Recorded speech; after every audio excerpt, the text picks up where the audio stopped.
গ্রামেতে আসছিলাম একটা কাজের খোঁজে, এটা অনেক ক্ষুধা লাগছিল।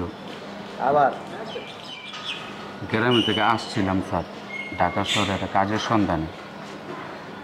তো 3-4 দিন স্যার গ্রামে থেকে আসছিলাম ঢাকায় কাজের সন্ধানে।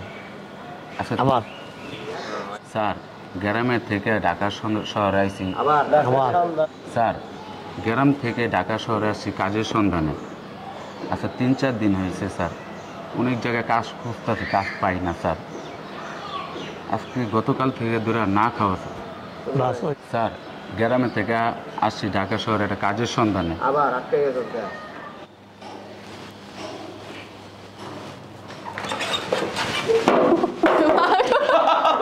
চেয়ারম্যান স্যার পাঠাইছেন, ম্যাডাম দূরও।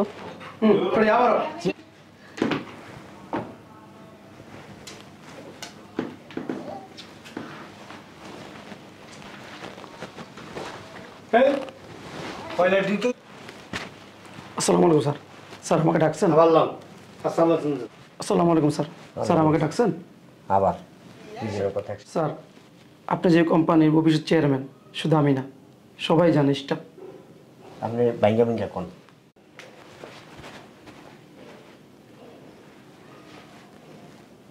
আরেকটু সামনে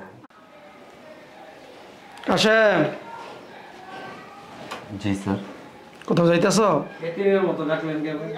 কাশেম তখন তো বুকে জড়াই ধরি। স্যার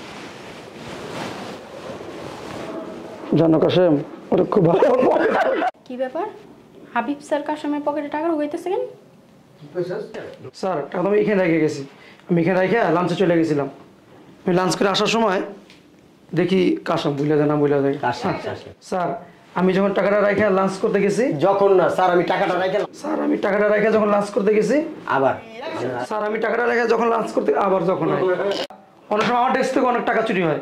কি বলেন হাবিব সাহেব? না কথাটা বলতে দে। 20,000 ম্যাডাম, আমি চোর না ম্যাডাম, গরিব। তুই চোর না, তুই চোর না। দাঁড়া।